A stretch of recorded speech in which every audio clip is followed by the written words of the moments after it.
So, what is God's will?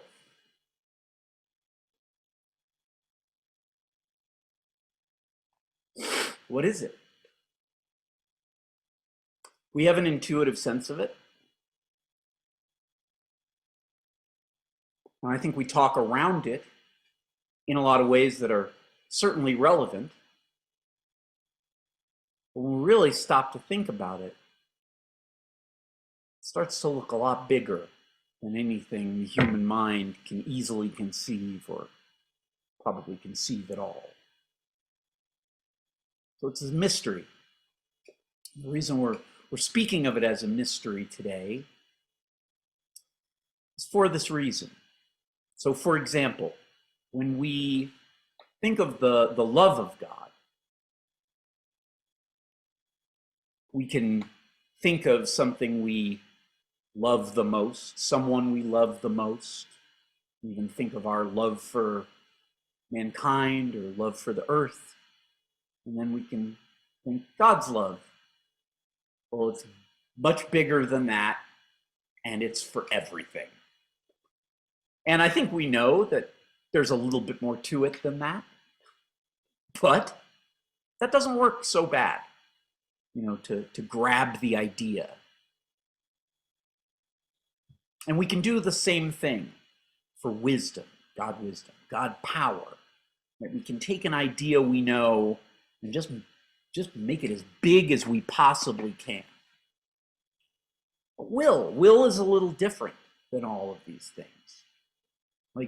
Because even when we think of a human willing something into being, right? We sometimes talk of people with either great willpower or leaders who have this will to make things happen. And what is that will, right? It's some kind of combination of intention and desire and action and being responsive to circumstances, right? Being undaunted.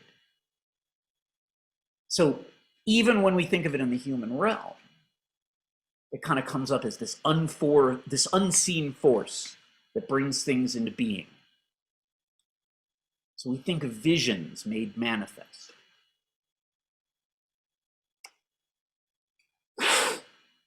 Now, when we speak of God's will or we speak of the divine will, we also think of things like doing what God wants us to do. Right? We think of the divine plan and the faith to watch that plan unfold. So it's more than intention, it's more than doing, it's more than knowing there's a plan, it's more than having faith.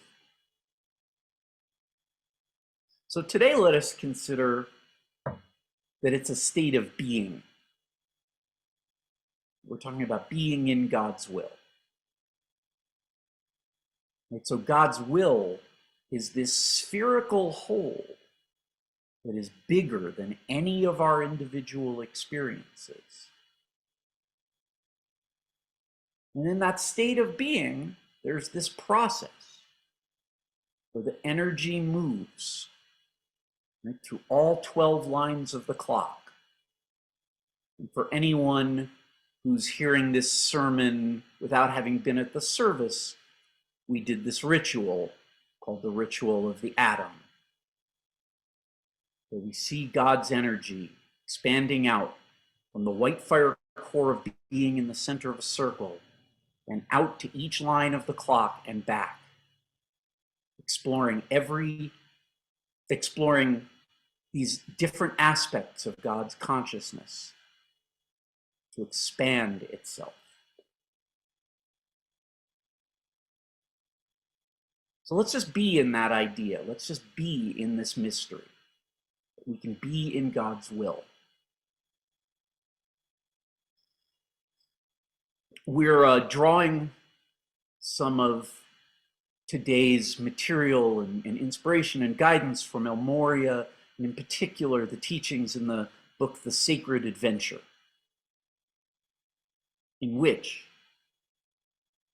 Master Moria says, the will of God is an interpenetrating essence that flows through substance, mind, and motion, conveying new images and changing old ones into transcendence.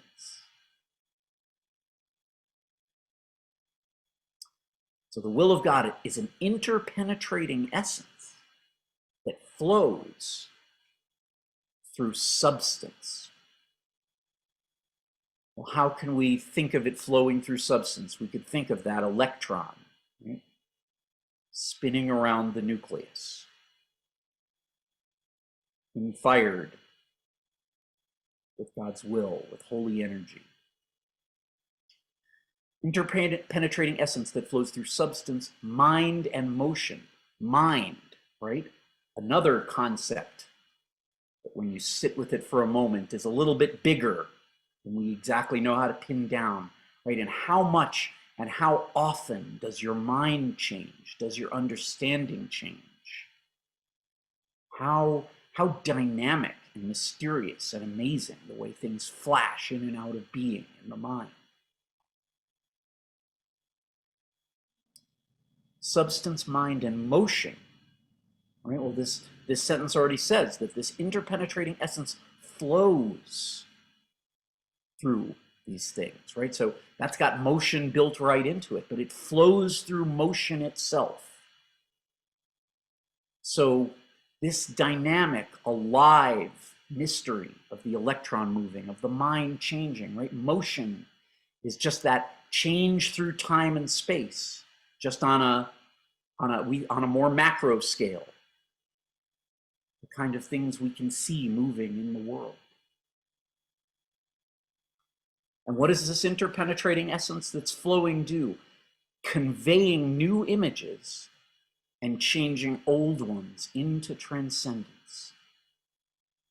So what are new images?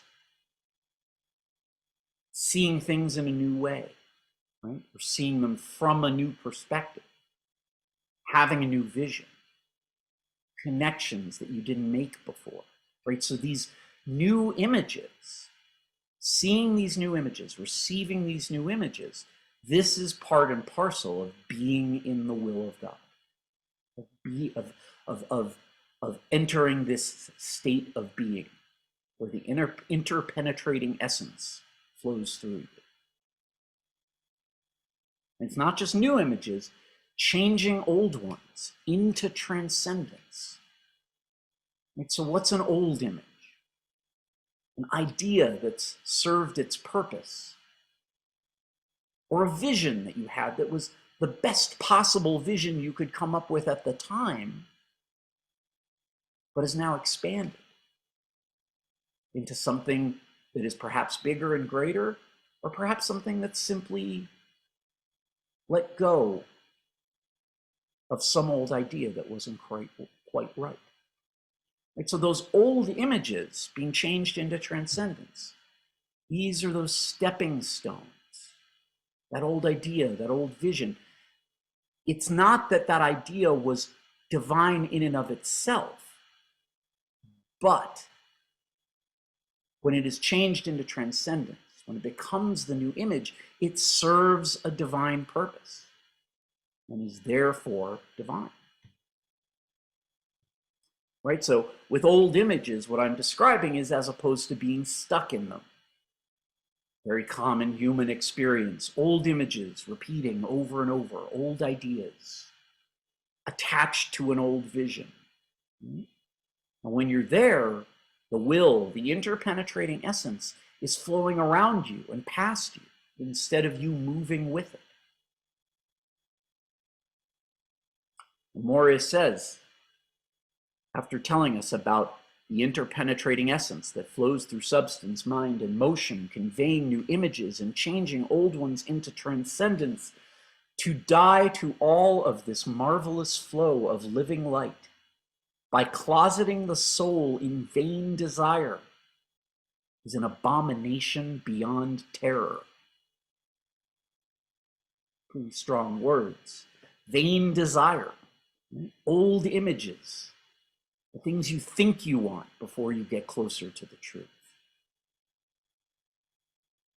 And so whether or not we get stuck on those vain desires, or whether or not we get stuck on those old images, is really what determines whether or not it gets hardened into a vain desire. Because it simply could become an old image that gets transcended and a new one conveyed.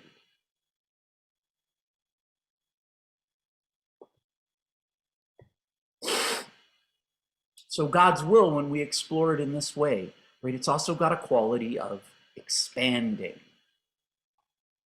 Moria says, does shallowness of being mean that man can never become full of grace and the manifestation of God's will? I say nay. For if the vessel be shallow, enlarge it. If the substance be minute, increase it.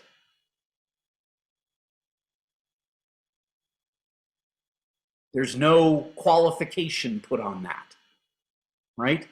If your container's not big enough, make it bigger. If there isn't enough divine substance, increase it. It's right there. Recently had an experience where I was having some conversations with a friend, telling him about some of those experiences we all know where we know it's good, but it doesn't feel good. Or, you know, we know it's good, but it's not easy. Like you feel like you're really being pushed, you know, and so, you know, a friend, you know, saw that I was struggling with something and then had a follow-up conversation where I was like, oh, it's kind of entered into a new chapter. I was like, I couldn't express it. I said, well, it's not that it's resolved, but and before I could sort of finish the sentence, he just piped up and said, well, you increased the size of your container. Before, you were full up with this experience and the seams were splitting, and now you're able to contain it, right? Well put. Doesn't mean that it's done, but that's suffering with it. Changed into something more constructive. And this was something he said to me before I knew what I was going to be talking about today, but not much before. And I'm going to be pointing out all sorts of little connections today, interesting connections like that. Because part of what we're talking about today is how the divine will unfolds to us and how these things come together. So when we're in that divine will, when we're in the interpenetrating essence, we're driven to expand. That is just a character of it that's built into it. And as we saw with that ritual of the atom, right, it's not just directly expanding, it's an expanding spiral. Right? In other words, when we think about this flow of the essence, human minds can very often think of it in a linear way, like I am progressing from where I am in a line to a higher state of being. Or we can think of it as an expanding of the container where it just sort of jumps out in concentric circles. But I just think it's worth noting for our souls and to integrate this at a deeper level that it's both. Right? When we're going through that spiral, we have that experience of going from point A to point B. Going through each initiation, through each new insight, through each test, through each new quality. But in that process, there's an expansion occurring, and then the process begins again at a higher, more expanded level.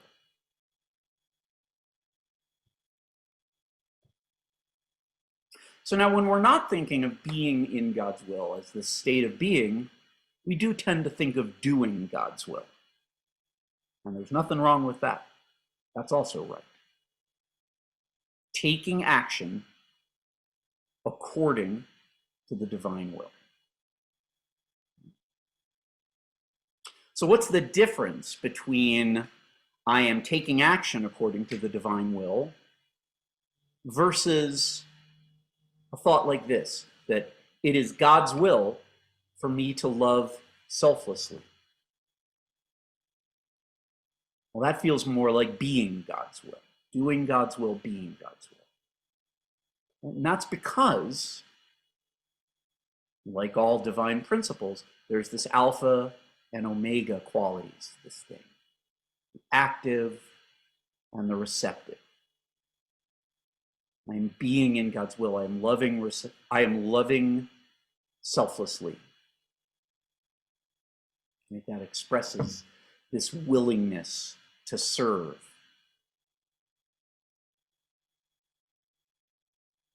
And this not dividing up God's creation into what you will and won't be of service to.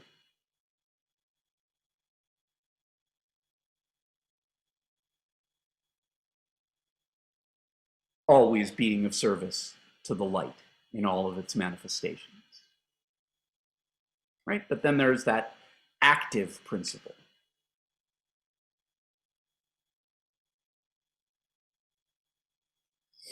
And when we're looking at the clock, we'll just be talking about a little bit today, that place where we started with God power, going down to the 6 o'clock line of God harmony. That's that alpha thrust. And the rest of it is the omega return.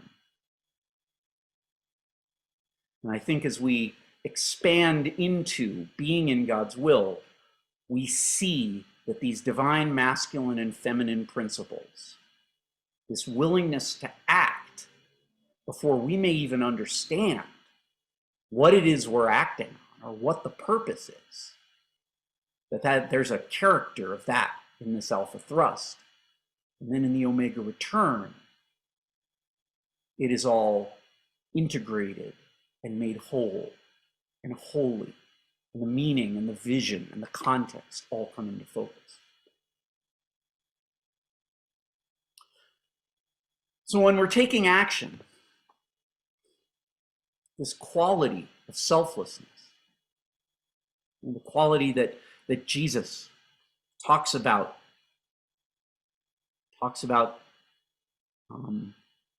giving up that sense of ownership of yourself and just following. When you have that quality to your energy, your actions have a different quality. And I think the human can start to experience what the divine production of this essence that flows through everything is, right? Not just action, not just love, but action taken with a selfless quality. When you act in this way, it has some specific qualities to it. For example, caring more about the truth than about the outcome of a particular situation, right? And that could be speaking the truth, or it could be acting in a way that is in accordance with what you believe when you know that it might not get you what your human consciousness is telling you want to get out of a particular situation. So it seems like it's against your self-interest. Another quality of selfless action is being willing and being unafraid to be wrong and to change course. When the action is taken, right, with that particular outcome desired or some human story around it, instead of that selflessness and that love, well, you can be very attached to what that course of action seems to be.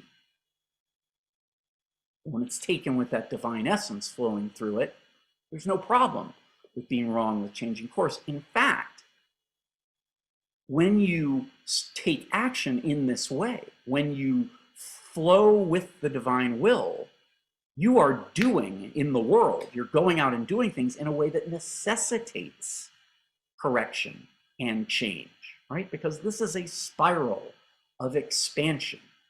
This is a spiral of coming into a greater degree of God's consciousness. So the idea that there isn't a course change, right? That there isn't an old image being transcended and becoming a new one is just silly. Of course, that's a quality of the human consciousness. Sometimes we zoom in too much. We get too much tunnel vision on the steps. And we forget that we're part of something much, much bigger.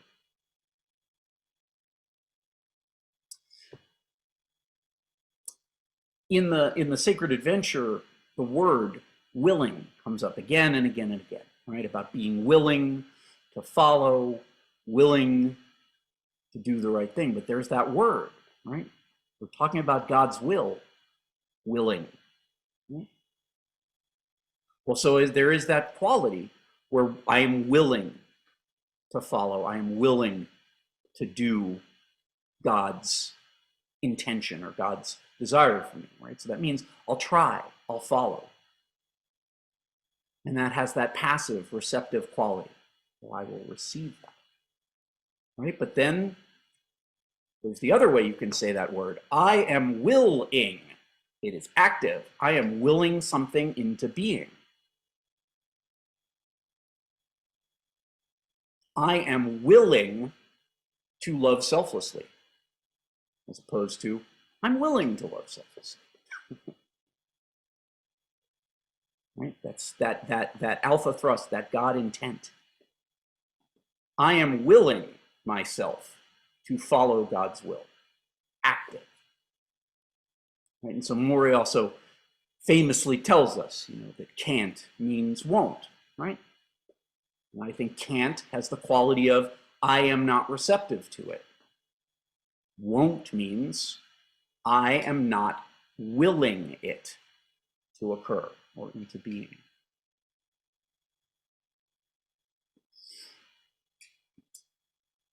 At the end of this chapter in the Sacred Adventure, Maury does something very interesting where it suddenly starts weaving in this Masonic imagery, which I'm going to read and then tell you this beautiful detail about it. He says, "We urge that faith be implemented by right action, and that the confidence of each student in his personal relationship with the God presence as the repository of God's will be upheld. Thus shall the finite line be extended and the eternal triangle be perceived as the setting for the calm eye of cosmic vision to survey all things and direct all things by the plumb line of everlasting justice and mercy. I am the Master Mason, directing the pyramid of lives to the summit of attainment." Now, the thing that's really interesting in this passage is, thus the finite line shall be extended and the eternal triangle. This is spelled T-R-Y -angle. The angle of trying, the eternal triangle, shall be perceived as the setting for the calm eye of cosmic vision to survey all things, right? So here now we see this overseeing, omniscient eye of God at the capstone of the pyramid, right? I mean, an absolutely, talk about being bigger than the human consciousness. Talk about being one of those, things that is meant to inspire awe in man. And what does he say about the triangle that eye is in? T-R-Y angle. So there's this very humble quality to that, right? That the way we approach and come into that will and into that magnificence is not simply by cowering in front of it, but by being willing to try. And of course, the more you let yourself bathe in the light of that divine will, the more you realize that trying is really the order of the day, because you're not going to set out to do it with all of the understandings of God, right? With all of the angles of the divine will. You're going to go into it with your piece and try. And guess what? That's going to necessitate change and expansion and growth.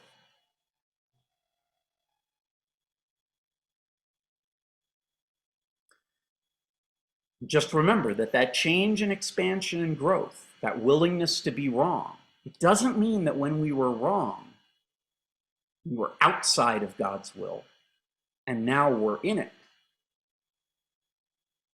But those old images, they get used, and if we stay in that flow, they get turned into transcendence, into new images.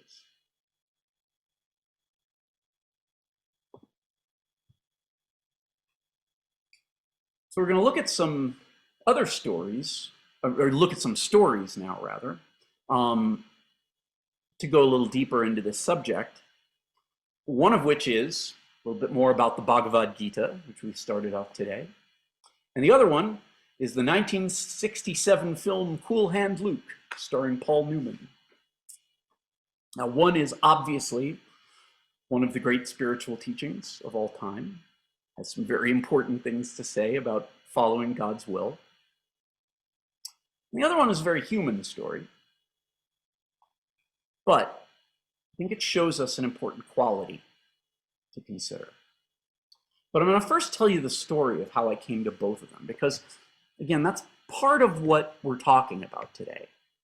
So in the case of Cool Hand Luke, it was a movie that I had seen years ago, remembered it a bit, thought it was good.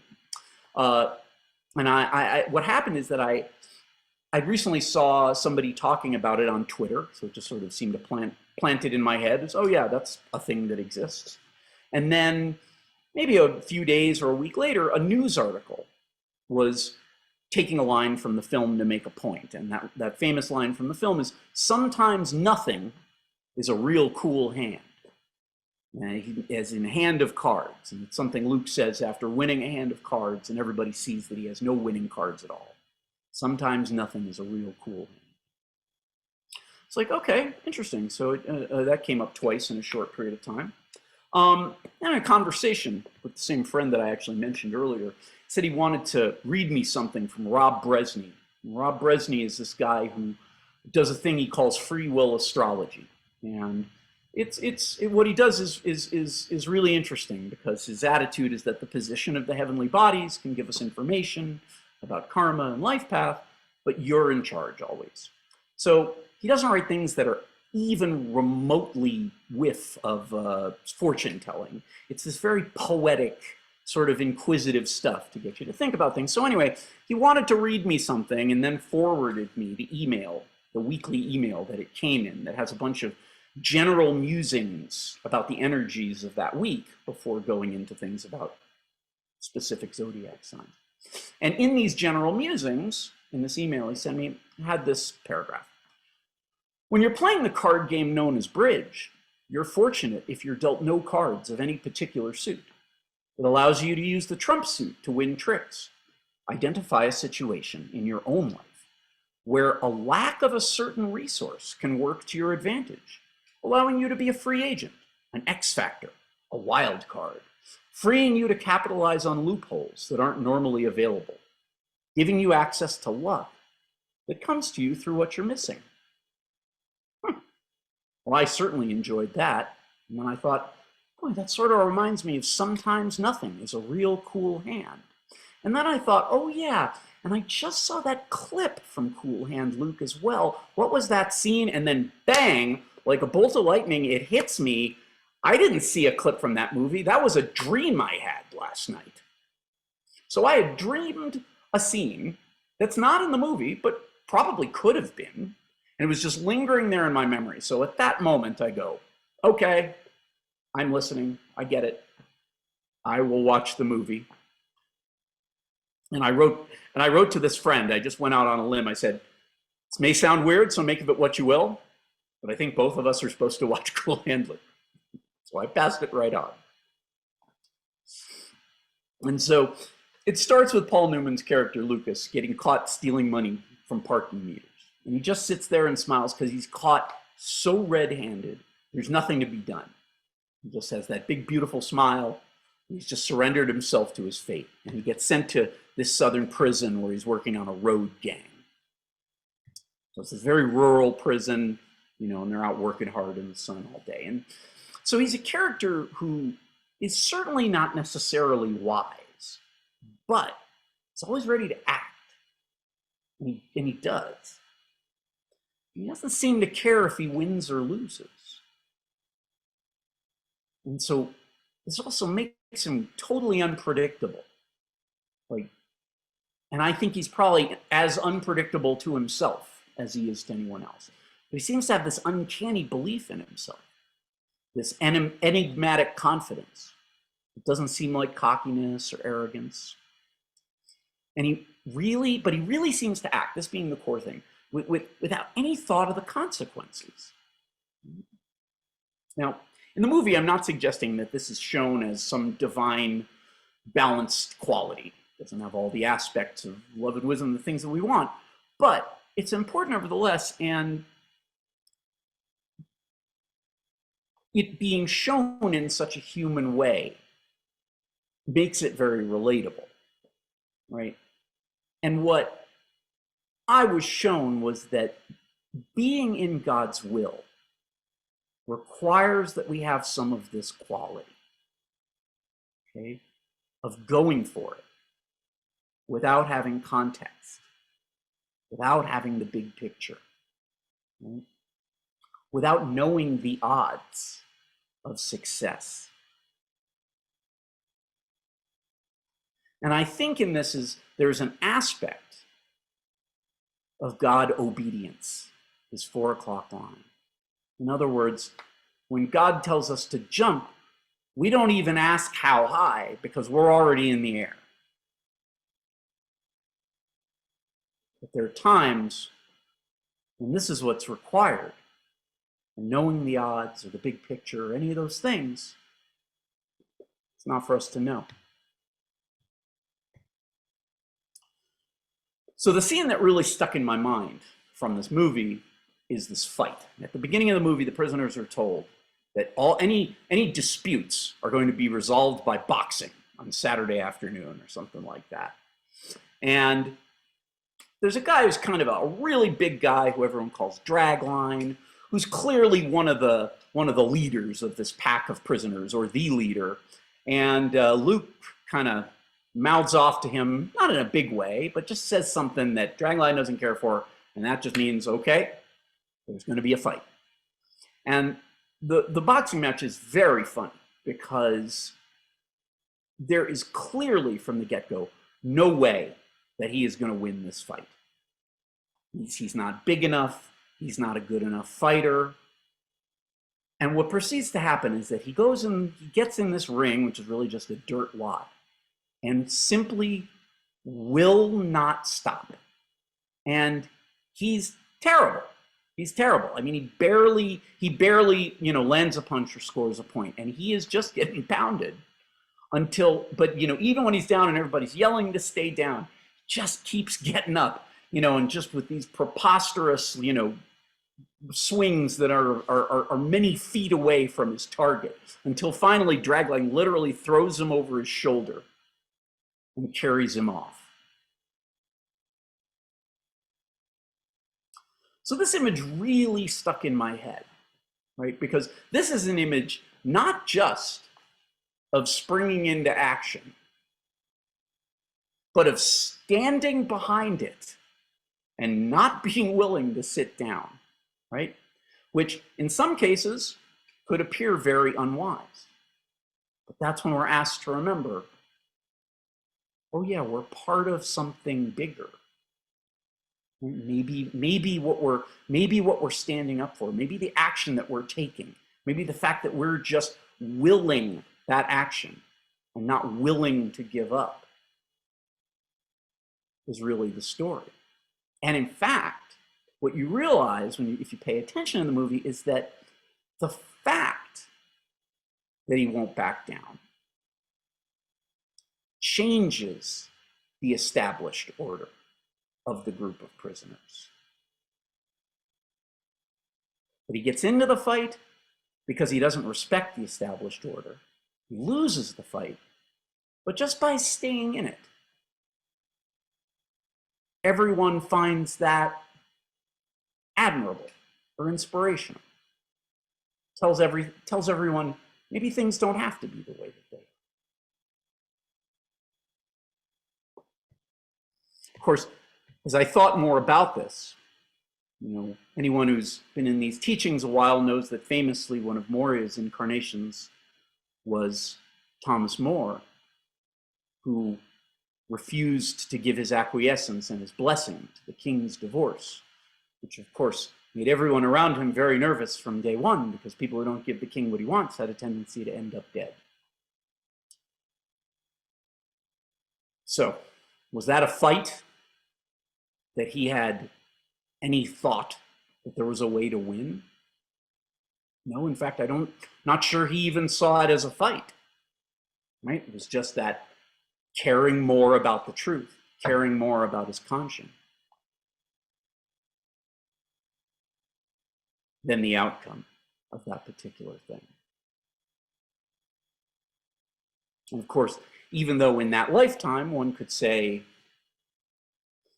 he lost the fight or, didn't end well for him, history looks back. And with the benefit of history and some time, you know who's the great man in that story and who are the petty men. So it makes an imprint on reality. It becomes an important story for the future. And it's a step towards becoming an ascended master.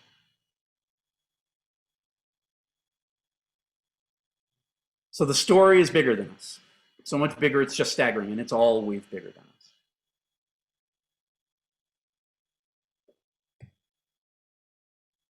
So moving away from there, I'm going to talk a little bit about the episode in the Bhagavad Gita where Krishna reveals his true form to Arjuna, or rather, reveals his form as God, the ruler of the universe. Now, the way I found my way to this was that I found myself thinking about Krishna and the Divine Mother.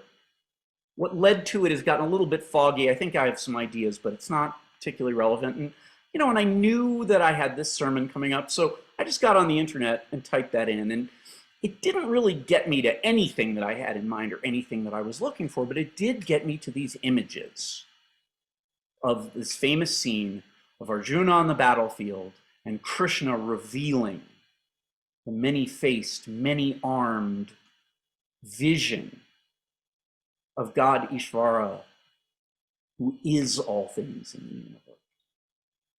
And I had read some of the Bhagavad Gita over the years, but had never gotten all the way through it. So when I finally came to the story of it, it was by watching the Indian TV series of the Mahabharata from the 1990s, which is a great thing,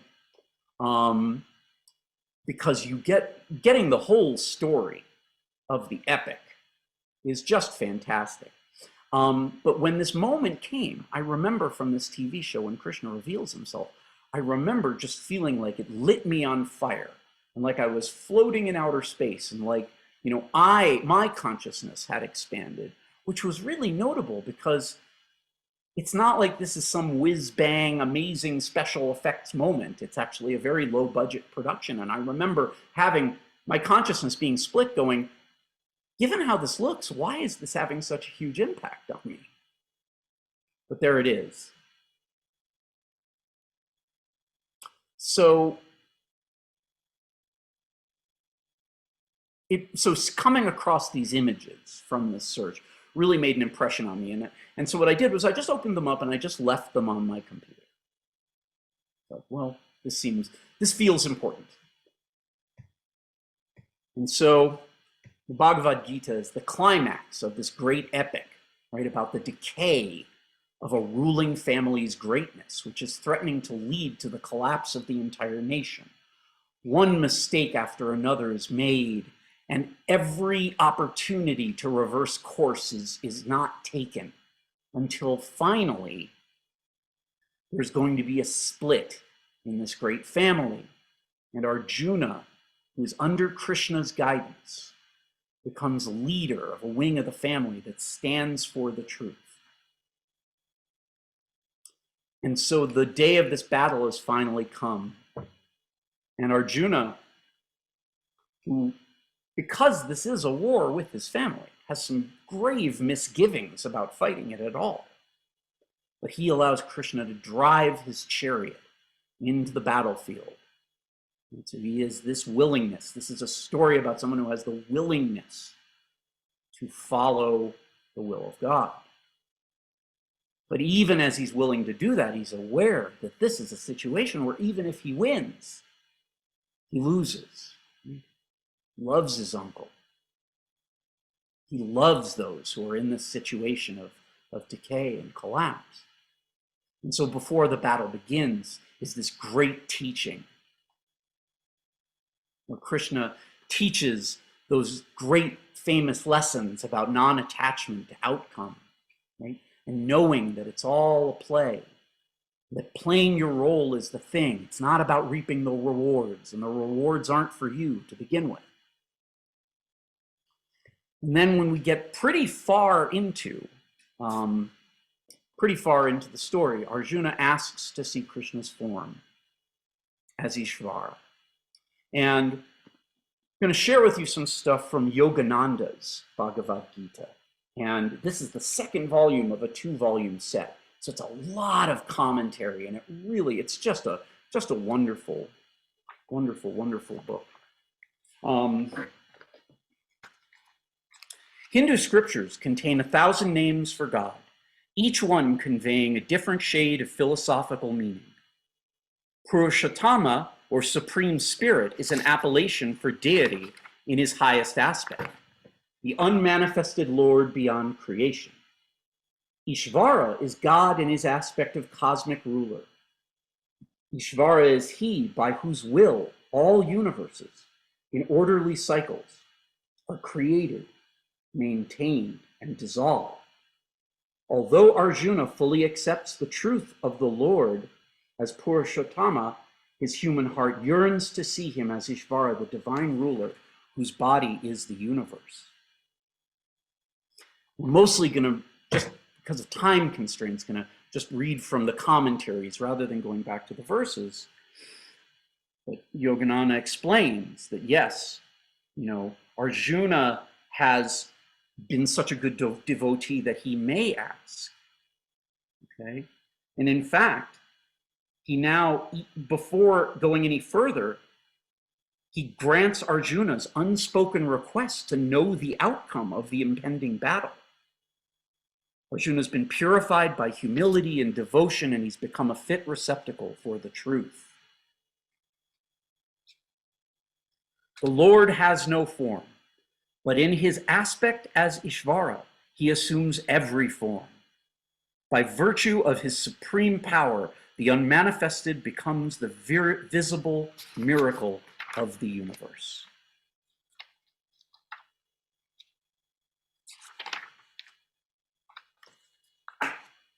And then once he reveals himself, Arjuna gives this long devotion that we heard a little bit of earlier.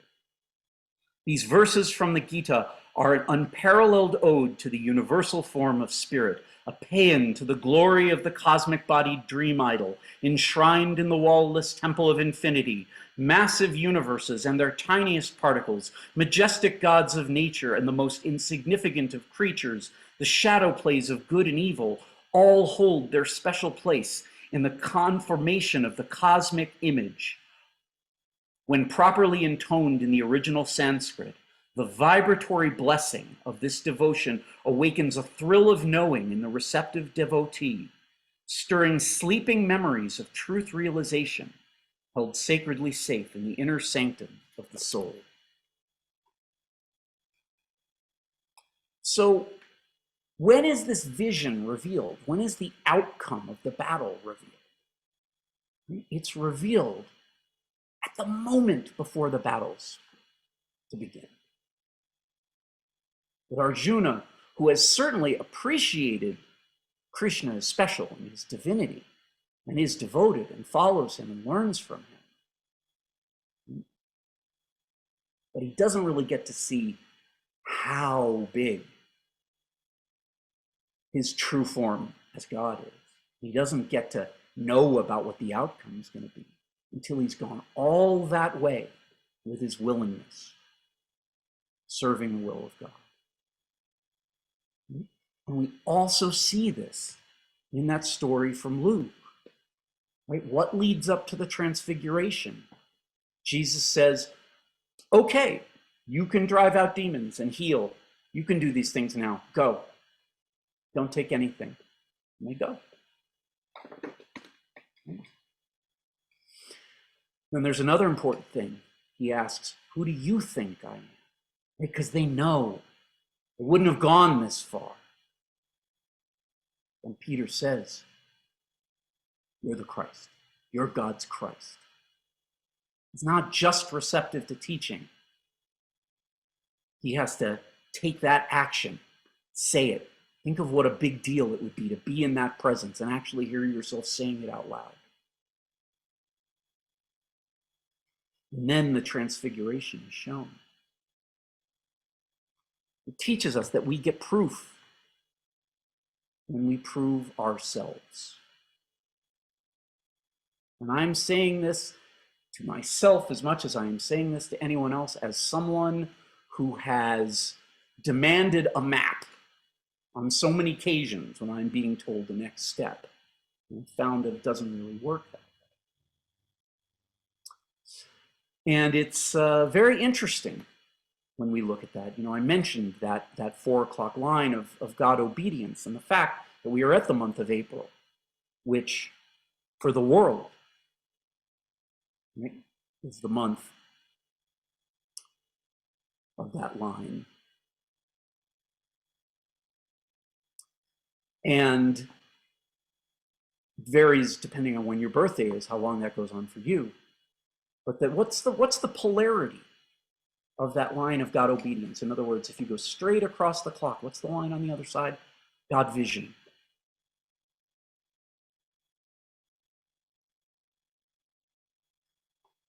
So we're willing to take that action, and we're willing to jump in and take that action without knowledge of the context or the outcome. We're going to take some punches. And some are going to come from the world, and some are going to come from our psychology and our emotions, right? We're going to have charged feelings about it. What does that mean? It just means need to change, need to purify. Right?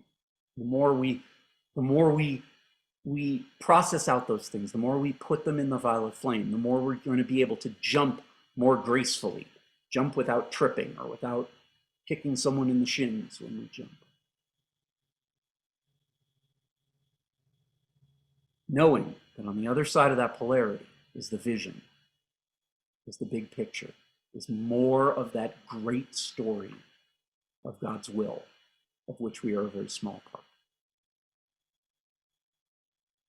So I'm going to close with one more short story about how this talk came together.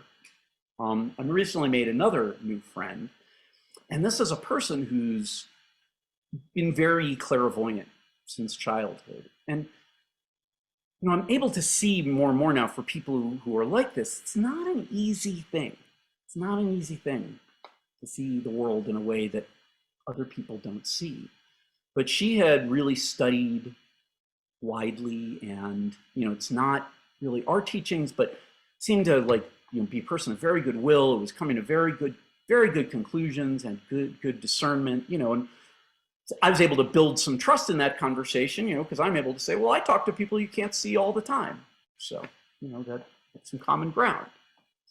And she'd been describing a situation, you know, sort of since childhood, you know, that has to do with these gifts, and had repeated these stories. And I eventually came to understand that this was kind of an internal situation that really troubled her, you know, and so I was just trying to do my best to share my perspective and what I know from our teachings. And, you know, as I sort of grew a genuine concern and wondered how I, you know, be of service, one of the things I kind of heard was this voice telling me, you know, you be very you be very good to this person.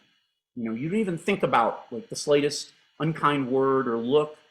And this wasn't a situation where there was any, you know, drama or fighting, and I was trying to be nice, but it was very, very specific. No, this isn't about being nice. You be, you know, as close to perfect as you can be. And one day during one of these chats, a few things that had come up that sort of put my mind on to thinking about El Morya and his involvement with these issues. And I'm wondering if El Morya has anything to do with this person, this conversation we're having. And then boom, like a ton of bricks, like that bolt of lightning when I realized I'd had the dream, his presence just boom is there. And it's so big and it's so powerful. Say, oh, okay. I think I know maybe who was telling me to be on good behavior. Maybe watch that movie, look up Krishna. And what unfolds, so I get the message that there's a problem he can intervene to solve, but I have to serve selflessly. And I have to serve his will. And so the next morning, which is the first day I'm getting up to write this, to start on this sermon, I don't even know what it's going to be about. And I do a process that he's suggested in the past where I write down the things that concern me and then give decrees for the world situation and decrees in his service. And then I put that aside and I get to work on what I'm going to talk to you about today. And, you know, since both Krishna and Morya have showed up in this way, I think, well, that's clearly the place to begin.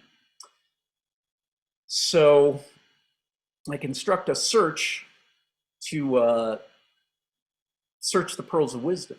And I actually have to use Google to do it because the search engine for the pearls of wisdom doesn't seem to be working. So I figure out how to do that. Type in Krishna and Morya, very simple search. And the top result that comes back is a Morya dictation on exactly the subject that this person had been struggling with. And so I read and I read more, and then I think, okay, well, I print it out. I carry it over and say, this is for you. And I don't know how it's going to be received. And in fact, I do take a few punches because, you know, sometimes people, as much as they may trust your good intentions, you know, they want to make sure that they want to make sure that you know that they're not interested in being indoctrinated into anything. Like to just sit there and be polite and go, hey, I get it, you know, it doesn't feel great, but it's fine. And then a day later, the call comes. And she says, I've never heard anyone say these things. I've never come across anything like this information. And it speaks so specifically to what I needed to know. And I said the prayer, and I felt the energy change. It's all in there. So the reason I'm sharing this with you, giving this testimony of this miraculous experience of being in God's will, is because this is how things come together when we are in the will of God. And I think the human consciousness sometimes makes the mistake of getting too focused on this connection or that connection or this coincidence or that coincidence or how this happened, looking backwards, trying to turn it into some important story, which of course it isn't.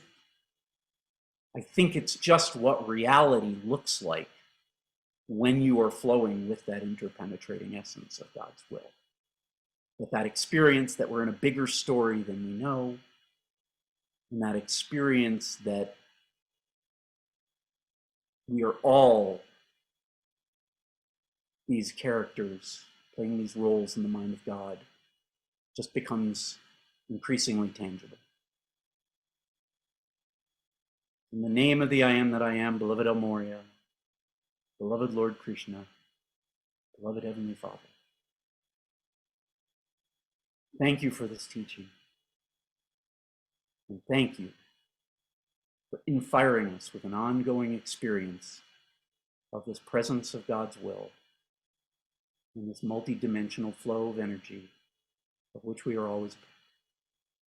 Accept this done according to your holy will. Amen.